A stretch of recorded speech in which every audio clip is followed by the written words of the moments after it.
अब हम कुछ क्वेश्चन करते हैं ट्रिग्नोमेट्री, ठीक है, से रिलेटेड, जो कि उसकी वैल्यू से रिलेटेड होंगे।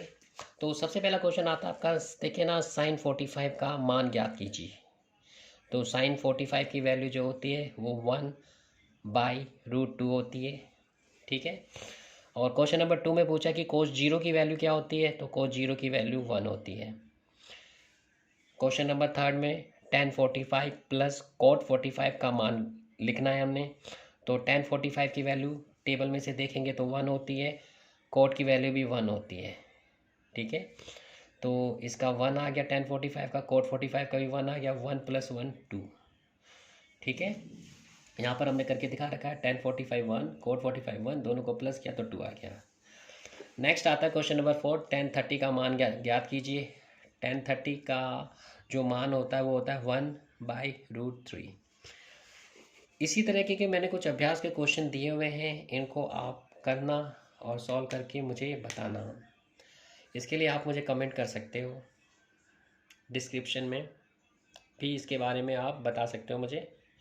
अगर कोई प्रॉब्लम हो तो मैं आपको सॉल्व करके दूंगा। अगला क्वेश्चन नंबर 5 है, जिसमें कि आप थोड़ा सा इसको हम बड़ा करते हैं, ठीक है। साइन 60 इंटू कोस 30 प्लस में साइन 30 इंटू कोस 60। अब ये जो वैल्यू है हमें टेबल में से ले लेनी है, अगर याद है तो बहुत बढ़िया है। तो साइन 60 होता है √3/2, कोस 30 होता है √3/2, प्लस का साइन सेम लगाना है, फिर साइन 30 की वैल्यू हाफ, कोस 60 की वैल्यू हाफ। अब आपने इसको आपस में मल्टीप्लाई करना है। आपको पता है अंश से अंश मल्टीप्लाई होता है, हर से हर। तो √3 को √3 से किया तो ये √3 की 2 हो गई स्क्वायर, 2 को 2 से किया मल्टीप्लाई तो 4 हो गया, 1 को 1 से किया 1, 2 को 2 से मल्टीप्लाई किया 4। जब भी ऐसी कंडीशन आती है, कोई भी वैल्यू रूट में होती है और उसका स्क्वायर होता है तो रूट कट जाता है, कैंसिल हो जाता है। तो इसकी वैल्यू आ गई आपके पास 3, 4 इसके नीचे आ गया हर में।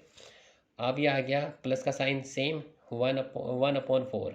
अब इसे सिंपलेस्ट फॉर्म में लिखा, क्योंकि इनका जो हर है वो सेम है, तो हर को एक बार लिख दिया और ऊपर वाले जो अंश है उनको जोड़ दिया। 3 + 1 4, 4 से 4 को डिवाइड किया तो 1 आ गया, ठीक है। अब इसी तरीके के कुछ अभ्यास क्वेश्चन मैंने दिए हुए हैं, जिसे आप करके मुझे बता सकते हो, मुझे भेज भी सकते हो मेरे लिंक में। फर्स्ट क्वेश्चन ये रहा, सेकंड ये रहा, थर्ड ये रहा, फोर्थ ये रहा। अब हम चलते हैं क्वेश्चन नंबर 6 में, जो कि मोस्ट इम्पॉर्टेंट है, बहुत ज़रूरी है। इस तरह के क्वेश्चन के 100% चांस हैं आने के, तो इनकी प्रैक्टिस अच्छी तरह कर लेना। जिसमें क्या होता है, देखो अब हम करते हैं क्वेश्चन नंबर 6। क्वेश्चन नंबर 6 कहता है, यदि tan a + b is equal to √3 तथा tan a - b is equal to 1/√3, और जो आपकी जो वैल्यू है a + b की वो 0 और 90 के बीच में है, a is greater than b। देखिए वैसे इनसे आपने कुछ नहीं लेना, समझ लो दो वैल्यू आपको ये दी है 10 की और एक वैल्यू ये है, ठीक है। इनको आपने सॉल्व करना है, कैसे सॉल्व करना है, ठीक है। अब हम इसको करते हैं, करके दिखाते हैं। पहले तो हमने जो फर्स्ट वैल्यू, ठीक है, वैल्यू दी थी हमें, इक्वेशन वो लिख दी, जो कि दिया था हमें tan a + b is equal to √3। अब आपने बताया ऐसे क्वेश्चनों में क्या करना है, इसको सॉल्व करने के लिए जो आपके पास वैल्यू दी होगी नंबर में, वो आपने सोचनी है कौन सी वैल्यू ऐसी होती है 10 की जो √3 होती है। तो अगर हम, ठीक है, टेबल में देखें तो हमें पता चलता है कि 1060 ऐसी वैल्यू है, ठीक है, जो √3 के इक्वल है। मतलब 1060 जो होता है √3 होता है, 1060 इज इक्वल टू √3। तो आपने क्या कर देना, जो ये वाला नंबर है इसकी जगह लिख देना 1060, ये सेम का सेम वैसे ही उतार लेना है। अब देखो दोनों साइड 10 की वैल्यू है, tan a + b 1060, तो इससे क्या होगा, ये 10 और ये 10 कट जाएगा, बचेगा सिर्फ आपके पास a + b is equal to 60। ये देखो, ये हमने पहले लिख लिया, ये हमने इसको काट दिया, तो a + b is equal to 60, तो ये आ गया a + b is equal to 60, इसको इक्वेशन फर्स्ट नाम दे दिया। अब हमने, देखिए, सेकंड इक्वेशन को उतारा जो कि गिवन थी, हमें दी हुई थी। तो इसमें हमने देखा इस साइड, राइट हैंड साइड, ये वैल्यू 10 की कब होती है, 1060 में। सॉरी, ठीक है, 1060 में नहीं, 1030 में। तो अब हमने इस वैल्यू की जगह 1030 लिख दिया। फिर वो सेम सिचुएशन आ गई, 10 से 10 को हम काट देंगे, ये हमने नेक्स्ट स्टेप में काट दिया, तो a minus B is equal to 30। ठीक है, तो अब आपको ये सेकेंड इक्वेशन मिल गई, a minus B is equal to 30।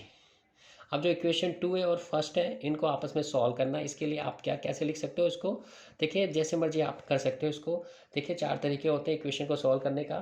ठीक है, तो यहाँ पर हम कोफिशिएंट इक्वल करके, गुणांक को बराबर करके करेंगे। तो हमने सबसे पहले जो फर्स्ट इक्वेशन थी उसको लिख लिया, ये रही फर्स्ट, और जो सेकंड इक्वेशन थी उसको उसके नीचे लिख दिया। फिर हमने इसको देखिए सिंपलेस्ट फॉर्म में करने की कोशिश करी। नीचे के साइन वे ऑलरेडी पहले से ही देखिए अपोजिट आए थे उल्टे, तो ये कट गए। तो a और a 2a हो गया, और ये 60 प्लस 30 90 हो गया। अब इस 2 को यहाँ डिवाइड में दे दिया, 90 डिवाइडेड बाई 2, तो 2 से डिवाइड किया तो 45। तो आपको a की वैल्यू पता चल गई 45। अब a की वैल्यू को आपने इक्वेशन 1 या 2 किसी में भी रख सकते हो, लेकिन यहाँ पर हमने इक्वेशन फर्स्ट में रखा है।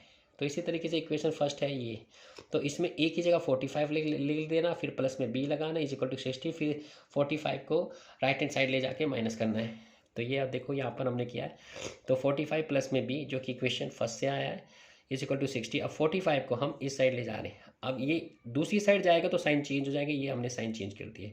तो 60 में से अगर आपने माइनस किया 45 तो 15 आपका वैल्यू आएगी, तो b की वैल्यू होगी 15। ठीक है, इसी तरीके से अब हमारा क्वेश्चन नंबर 7 है, सेम वैसे ही है जैसे कि, ठीक है ना, आपने अभी भी क्वेश्चन नंबर 6 किया है। इसे आपने खुद करना है, खुद करके मुझे दिखाना, मुझे भेजना। ठीक है, अगर कोई प्रॉब्लम आए तो आप मुझे कांटेक्ट कर सकते हो। डिस्क्रिप्शन में मेरा कांटेक्ट नंबर मेंशन किया गया है।